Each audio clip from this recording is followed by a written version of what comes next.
Okay, so we are doing the NPO chapter. इसमें हम illustration 5 आज डिस्कस कर रहे हैं अभी. So the question is, show the following information in financial statements of not for profit organization. ठीक है, so not for profit organization का चैप्टर है एंड हमने ये इन्फॉर्मेशन फाइनेंशियल स्टेटमेंट्स में प्रेजेंट करनी है. सो फाइनेंशियल स्टेटमेंट्स में हमारा यहाँ पे इनकम एंड एक्सपेंडिचर अकाउंट भी आ जाता है और बैलेंस शीट भी आ जाती है. So now we have to decide कि हमने कौन सा अकाउंट बनाना है. हमें क्लियरली मेंशन नहीं है कि हमने कौन सा अकाउंट बनाना है, तो हमें डिसाइड करना है. अब देखो, हमें यहाँ पे मैच एक्सपेंसेस गिवन है. आई थिंक अगर आपको यहाँ पे बहुत क्लियर विजिबल अगर नहीं है बुक का क्वेश्चन, तो you can see in your own book also. Illustration 5 खोल के रखेंगे साथ में सभी.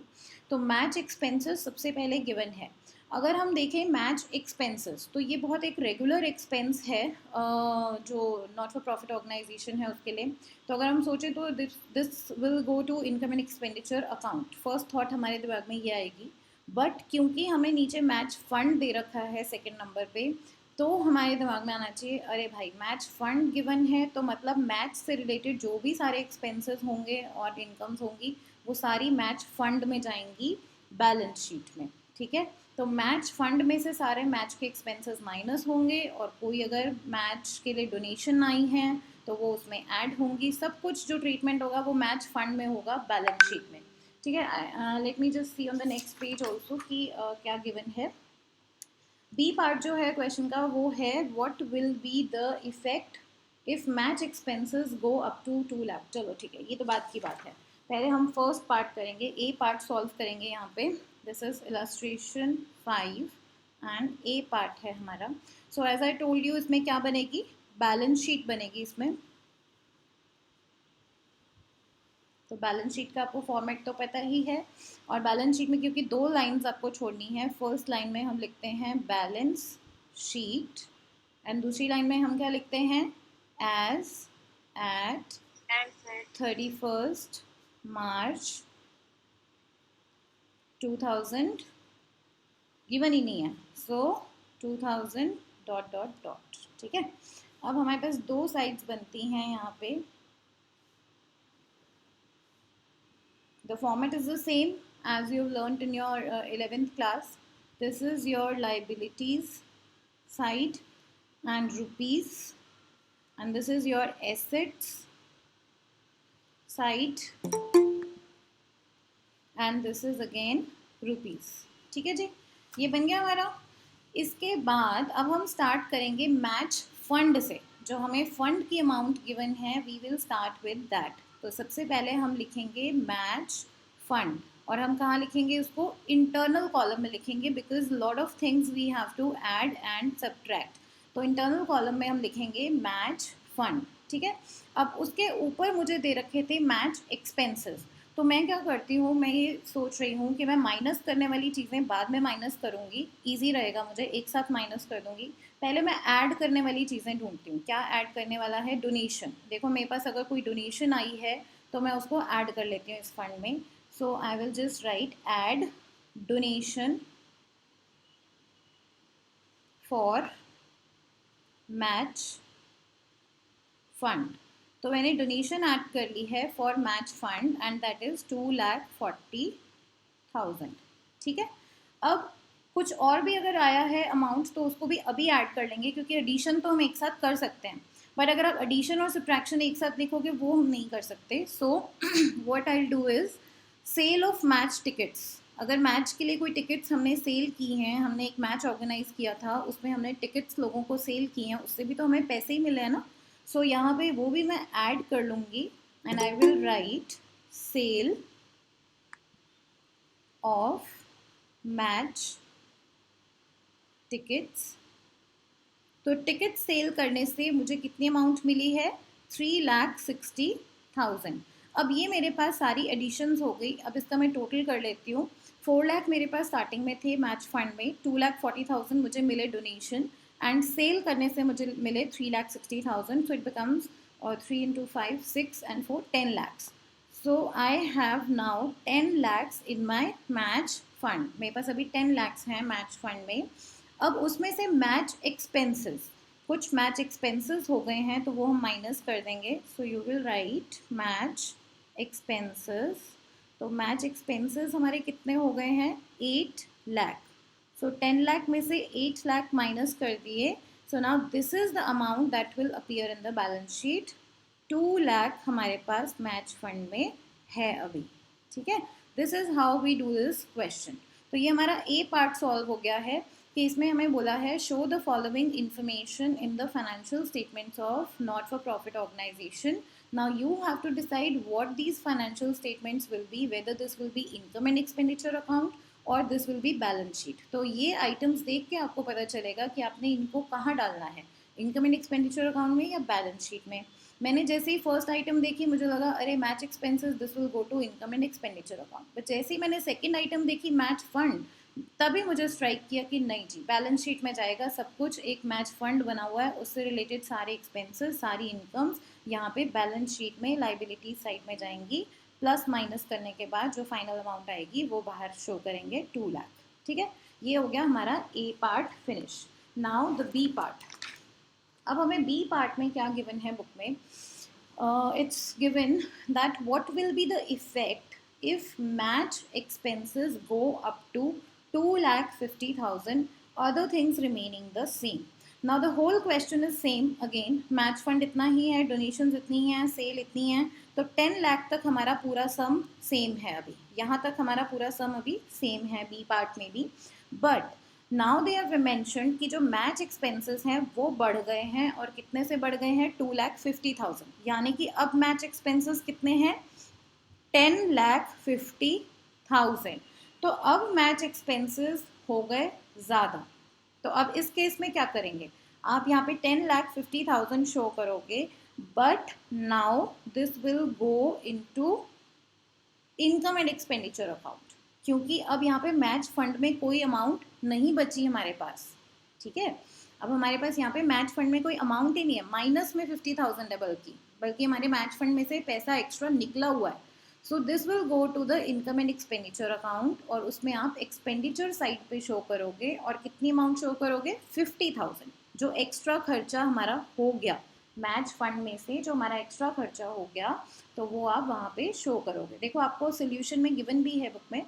If the match expenses go up to this, तो मैच एक्सपेंसेस बन गए 10,50,000. सो नेट बैलेंस जो है that will be negative balance, और वो डेबिट साइड में हम शो करेंगे इनकम एंड एक्सपेंडिचर अकाउंट में. ठीक है, ये पॉइंट समझ में आया सभी को? Yes ma'am. Okay good. Ma'am एक बार फिर से बता दीजिए. क्या पॉइंट? Yes ma'am. पूछो क्या पॉइंट? बी वाला. ओके, सो बी वाला पॉइंट क्या है? अभी बी वाले पॉइंट में नाउ दिस फिगर, ये जो हमारी फिगर है 1 लाख की, this has become 10,50,000. Now this has become 10,50,000. तो 10 लाख में से आप 10,50,000 कैसे माइनस कर सकते हो? जिस फंड में है ही पैसे 10 लाख, उसमें से क्या आप 10,50,000 खर्चा कर सकते हो? No. If your expenditure is more than the fund, तो जो एक्स्ट्रा अमाउंट का खर्चा है 50,000, where that will go on the expenditure side of the income and expenditure account. So okay, I'll show you just आप कैसे लिखोगे यहाँ पे. You will show income and expenditure. अगर प्रॉफिट होता तो कैसे होता? प्रॉफिट कैसे होगा? इसमें कोई हम कुछ बेच थोड़े रहे हैं जो प्रॉफिट या लॉस होगा. इसमें प्रॉफिट नहीं हो रहा है. इसमें ये है कि एक फंड बना हुआ है और फंड में से आपका ज़्यादा खर्चा हो रहा है. जितने फंड में पैसे हैं उससे ज़्यादा आपका खर्चा हो रहा है. It is just that. Income and expenditure account, और फिर हम यहाँ पे क्या लिखते हैं? For the year ended.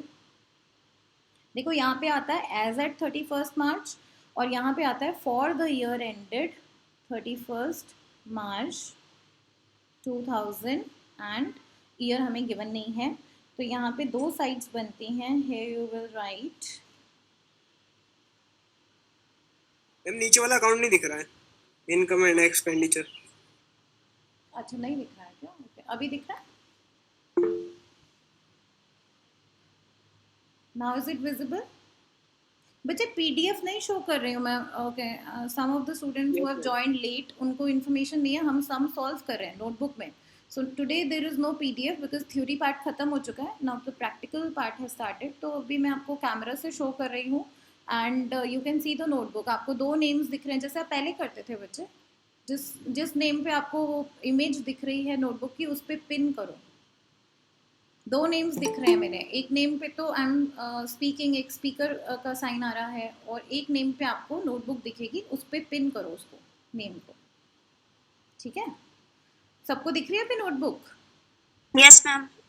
Yes ma'am. साहिबा को और जिन बच्चों ने लेट ज्वाइन किया था उनको दिख रहा है ना बच्चे अभी? No ma'am. अभी भी नहीं दिख रहा? साहिबा आप पिन करो ना, जहाँ पे सारे आपको पार्टिसिपेंट्स दिख रहे हैं. पार्टिसिपेंट्स में मैम वो मेरे शो ही नहीं हो रहा है तो मैं पिन नहीं कर पा रही हूँ. मेरा एक ही नाम शो हो रहा है. Yes ma'am. तो फिर एक बार कॉल लीव करके दोबारा रीज्वाइन करो. Okay ma'am. प्रद्युमन आपको शो हो रहा है बच्चा? ठीक है, ठीक है. ओके, सो हम क्या कर रहे थे? इनकम एंड एक्सपेंडिचर अकाउंट हम कर रहे थे. So income and expenditure account में now how you will show.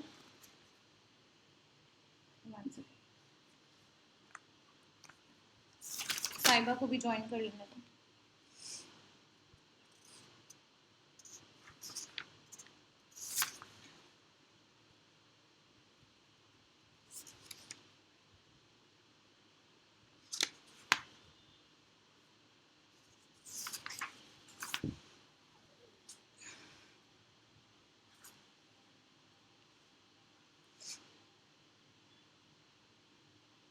Has she joined? नहीं ज्वाइन किया ना उसने. Okay, so later on she can watch the video.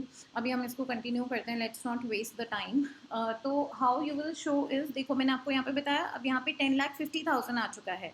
सो यहाँ पे इतना लिखने के बाद 10 लाख माइनस 10,50,000 यहाँ पे लिखने के बाद you will not show this here. यहाँ पे कुछ नहीं आएगा. Now you will show this as an expenditure. This is your expenditure side. You will write it like this: expenditure rupees, and this is incomes, expenditures and incomes rupees. ठीक है जी, ये आ गया हमारा एक्सपेंडिचर एंड इनकम अकाउंट. तो यहाँ पे आ जाएगा match expenses. तो हमारे कितने मैच एक्सपेंसेस आ गए? 50,000. 50,000 मैच एक्सपेंसेस इसलिए आए हैं बिकॉज हमारे पास फंड में तो थी अमाउंट 10 लाख की, लेकिन हमारा जो खर्चा हो रहा है वो हमारा हो रहा है 10,50,000 का. तो 10 लाख तो हमने फंड में से यूज़ कर लिया, तो हमारा यहाँ पे फंड ख़त्म हो गया. ठीक है, सारा का सारा फंड हमारा यहाँ का ख़त्म हो गया. बैलेंस शीट में ज़ीरो अमाउंट आएगी. और 50,000 जो हमारा एक्स्ट्रा खर्चा हुआ 50,000, that we will show in income and expenditure account. Okay, so I hope this concept is clear now. Any doubts on this?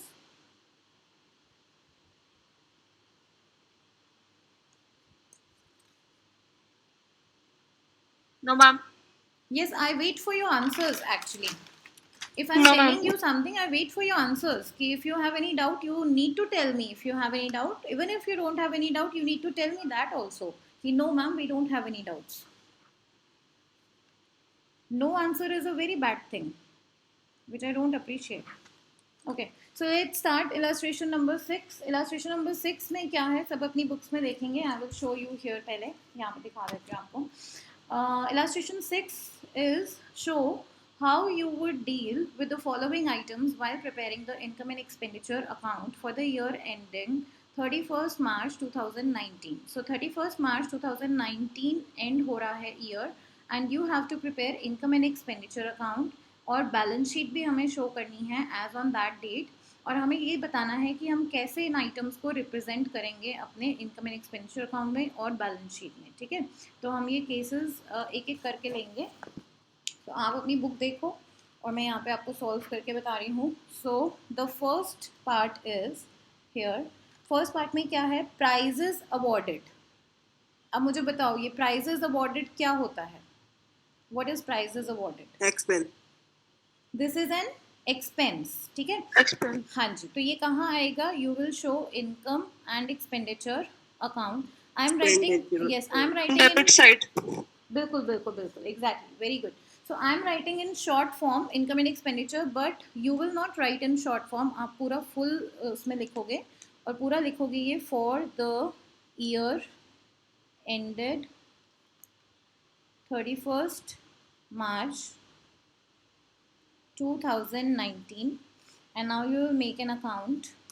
ठीक है, और अगेन छोटा सा अकाउंट बनाएंगे बिकॉज एक ही आइटम है इसमें. So you will write expenditure, पूरा लिखोगे rupees, and you will write income and then you will write rupees. ठीक है, तो यहाँ पे हमारा क्या आ जाएगा, टू लिखते हैं हम यहाँ पे एक्सपेंडिचर साइड में, एंड इनकम साइड में बाय आता है. You know the rules of journal entries जो होती हैं उसमें जिस तरह से हम लिखते हैं डेबिट एंड क्रेडिट. सो जो डेबिट होता है वो बाय वाली साइड में आ जाता है, जो जिसको हम क्रेडिट कर रहे हैं वो टू. एंड टू में क्या आएगा, टू प्राइजेस अवॉर्डेड. ठीक है, टू प्राइजेस अवॉर्डेड. और कितने के प्राइज हमने अवॉर्ड किए हैं, 5000. 5000. Yes. So this is it, ये ही आपका अकाउंट है. तो आप जस्ट एक लाइन का अकाउंट भी बना सकते हो, बिकॉज मैंने यहाँ बना लिया है 4 लाइन्स का, तो मैं ऐसे ही शो करूँगी. लेकिन जब आपको पता है आपने एक ही आइटम शो करनी है, तो आप यहाँ पे भी लाइन खींच के इस अकाउंट को क्लोज कर सकते हो. नाउ केस 2, अब आपने केस 2 दिखाना है. सारे केसेस को एक ही अकाउंट में नहीं शो करना है, every time you have to make another account. Okay, so next case में है prizes awarded 5000 and prize fund is also given.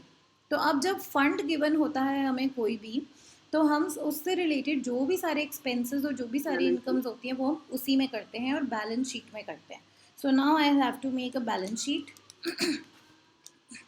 2 lines में छोड़ रही हूँ ऊपर, बैलेंस शीट, एक लाइन में आप ये लिखते हो, and then you write as at 31st March 2019. ठीक है, इसमें हमारी 2 साइड्स बनेंगी. थोड़ा सा बड़ा बनाएंगे अकाउंट बिकॉज प्लस माइनस भी करना रहेगा इसमें हमें. So this is your liability side, rupees, and this is your asset side, rupees. Okay, so now I will read prizes awarded. अब prizes awarded मैं बाद में लिखूंगी, पहले मुझे प्राइज फंड लिखना है. सबसे पहले जिस फंड में मुझे प्लस माइनस करना है, I will just write that amount. Prize fund मेरे पास कितना है, 40,000. 40,000 मेरे पास फंड में है आज की डेट, मतलब स्टार्टिंग में, साल के शुरुआत में. देन उसमें से कुछ डोनेशंस हुई, उसमें डोनेशंस आई हैं मेरे पास, donations for prizes received during the year. तो साल में कुछ डोनेशंस आई हैं, तो वो हम ऐड कर लेते हैं. पहले प्लस वाली चीज़ें हम कर लेते हैं. ऐड डोनेशंस, कितनी डोनेशंस आई हैं हमें, 7200. तो ऐड, हाँ जी, तो ऐड करके मेरे पास अमाउंट होगी है 47,200. ठीक है, उसमें से मैंने कुछ खर्चा किया है प्राइजेस अवॉर्डेड, मतलब प्राइज़ दिए हैं मैंने कुछ लोगों को. तो प्राइजेस अवॉर्डेड में जब मैं लोगों को प्राइज़ दूंगी तो मुझे कुछ खर्चा करना पड़ेगा अपना, वो खरीद के देने पड़ेंगे. तो 5000 का मैंने उसमें से खर्चा किया है. अब ये 5000 माइनस करने के बाद जो अमाउंट आएगी 42,200, वो अमाउंट बची है प्राइज फंड में. आपको ये कॉन्सेप्ट क्लियर हो गया. प्राइज फंड यानी कि आप एक लगा लो आपका पिगी बैंक. ठीक है, आपकी गुल्लक है, पिगी बैंक है, उसको एक फ़ंड का नाम दे दिया हमने प्राइज फंड. उसमें इतने पैसे पड़े हैं साल की शुरुआत में, आपको साल में इतनी डोनेशंस मिली, आपने 7200 उसमें डाल दिए, ऐड कर दिए आपने उसमें, और फिर आपको उसमें से खर्चा करना पड़ा, अपने प्राइजेस दिए तो आपने उसमें से माइनस कर दिए. एंड अब लास्ट में, साल के एंड में आपका प्राइज फंड में इतना अमाउंट पड़ा है. ठीक है जी, कॉन्सेप्ट क्लियर है ये वाला. सेकंड केस क्लियर है एकदम. चलो ठीक है, गुड. तो थर्ड केस क्या है अब हमारे पास. थर्ड में काफ़ी सारी आइटम्स गिवन हैं. प्राइजेस अवॉर्डेड, वो कहाँ जाएगा, वैसे तो वो एक्सपेंडिचर है, लेकिन क्योंकि आगे प्राइज फंड दे रखा है तो वो अब प्राइज फंड में ही जाएगा. ठीक है, तो प्राइज फंड अगेन 40,000 गिवन है, डोनेशंस गिवन है सेम 7200. जो एक्स्ट्रा चीज़ गिवन है that is prize fund investments and interest received on prize fund investment. तो again we will make a balance sheet. same ऐसे ही balance sheet बनेगी हमारी. again I'll write, 2 लाइन्स नहीं छोड़ी, देखो मैंने गलती कर दी यहाँ पे. एक लाइन में बैलेंस शीट आता है और एक लाइन में आता है एज एट 31st March. तो ये आप लिख लेना अपने आप. ठीक है, मतलब हर बार बैलेंस शीट में यही आएगा. Then here you will write again liabilities, rupees, assets and rupees. अब कुछ स्टार्टिंग की इन्फॉर्मेशन मेरी सेम है तो मैं जल्दी से वही लिख लूँगी. प्राइज फंड मुझे गिवन है यहाँ पे अगेन 40,000 का। देन उसमें मुझे डोनेशंस गिवन है अगेन, कितनी डोनेशंस हुई है मेरे पास, 7200 की डोनेशंस हैं। तो आई विल जस्ट ऐड क्विकली 47,200। उसमें से अगेन प्राइजेस अवॉर्डेड, सेम वही खर्चा है जो ऊपर भी हुआ था, प्राइजेस अवॉर्डेड। मैम हाँ जी बोलो। दिख नहीं रहा था। अब दिख रहा है?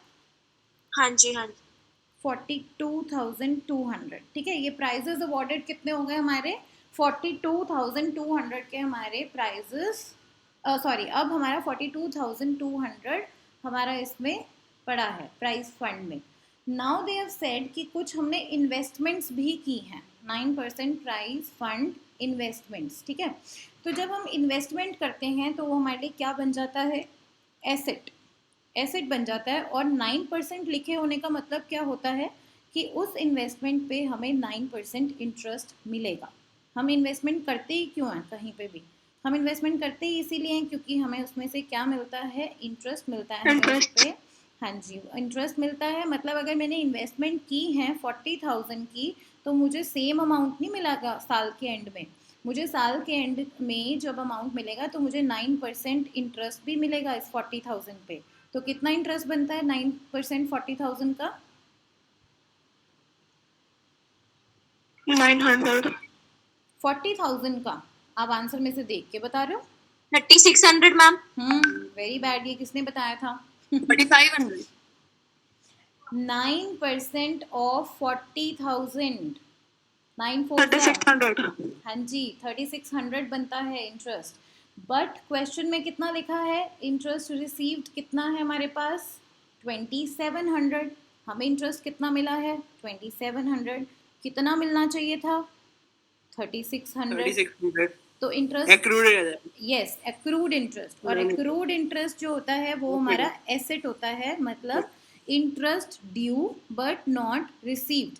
हमारी इनकम वो ड्यू है बट अभी हमें मिली नहीं है, तो अक्रूड इंटरेस्ट आप लिखोगे। अक्रूड इंटरेस्ट किस पे है, ब्रैकेट में लिख देना, ऑन 9% इन्वेस्टमेंट पे हमें मिल रहा है कितना, 900 हमारा अक्रूड इंटरेस्ट है। अक्रूड इंटरेस्ट हमने कैसे निकाला, 3600 हमारा इंटरेस्ट मिलना चाहिए था, हमें ड्यू था, लेकिन हमें मिला कितना है, जस्ट 2700। तो हमारा अक्रूड इंटरेस्ट कितना है, 900। अब इसका ट्रीटमेंट यहाँ पे भी होगा, जो हमें इंटरेस्ट मिला है, टोटल मिलना चाहिए था एक्चुअली, जो टोटल इंटरेस्ट है, interest received plus accrued interest दोनों ऐड होंगे यहाँ पे। तो आप या तो टोटल ऐड कर लो इंटरेस्ट ऑन इन्वेस्टमेंट, या फिर आप अलग अलग करके दिखाओ। ऐड इंटरेस्ट रिसीव्ड पहले लिखो, इंटरेस्ट रिसीव्ड कितना है हमारा 2700, और फिर ऐड उसमें अक्रूड इंटरेस्ट भी करो क्योंकि वो भी तो हमारी इनकम ही है, अक्रूड इंटरेस्ट। और वो जब हमने किया अक्रूड इंटरेस्ट 900, तो अगेन ये पूरा टोटल 3600 तो बन ही गया। अब 3600 इसमें ऐड किया तो ये कितना आ गया, 45,800। So now you have this much amount in your fund. ये जो आपका प्राइज फंड है इसमें अब आपकी इतनी अमाउंट है साल के एंड में। ठीक है जी, ये वाला पॉइंट क्लियर हुआ? किसी को कोई डाउट है इंटरेस्ट वाले पॉइंट में या किसी और चीज़ में इस क्वेश्चन में? No ma'am. No ma'am. Sure, सभी को ये पॉइंट क्लियर हो गया ना? बिकॉज बच्चे this is your short question in the board exam this year. NPO में से, नॉट फॉर प्रॉफिट ऑर्गेनाइजेशन में से 10 मार्क्स का आता है, 6 मार्क्स का फुल क्वेश्चन होता है जिसमें इनकम एंड एक्सपेंडिचर अकाउंट बनाना होता है, और 3 मार्क्स का जो क्वेश्चन आता है वो इसी तरह का आता है। या तो आपको बैलेंस शीट बनानी होगी और उसमें आपको ये दे रखा होगा, फंड दे रखा होगा, फंड से रिलेटेड इनकम्स एंड एक्सपेंडिचर्स जो भी हो रहे हैं वो दे रखे होंगे। इंटरेस्ट का पॉइंट मेन होता है, पूरा इंटरेस्ट यहाँ पे ऐड होएगा फंड में क्योंकि वो पूरा ड्यू है हमारे को, लेकिन जितना मिला है और जितना मिलना चाहिए था उसका माइनस करके, मतलब जो अमाउंट ड्यू है बट नहीं मिली है, that is our asset accrued interest, तो वो 900 यहाँ पे भी शो होगा। इन्वेस्टमेंट्स यहाँ पे भी शो होंगी। बच्चे यूजुअली यहाँ पे ये सारा ट्रीटमेंट कर देते हैं, वो इन्वेस्टमेंट लिखना भूल जाते हैं और अक्रूड इंटरेस्ट लिखना भूल जाते हैं। सो फुल 3 मार्क्स के लिए this can be a 3 marks question. ठीक है, this will be a 3 marks question for you. तो ये बहुत इंपॉर्टेंट क्वेश्चन है। So okay, so your today homework is today's homework is question number 6 and question number 5. ठीक है, ये दोनों हैं. I will send you on GC your work and ठीक है, आप वो करके आज सेंड कर देना. ठीक है जी, ऑल गुड. कुछ पूछना है किसी को? No, ma'am. No, ma'am. No, ma'am. Okay then, enjoy your day, have a great day. यहीं पे फिनिश ऑफ करते हैं हम अपनी class, extra class. Thank you, ma'am. Okay Thank you, ma'am. Thank you, ma'am. Okay Thank you, ma'am. Okay Thank you, ma'am. Okay बेटा.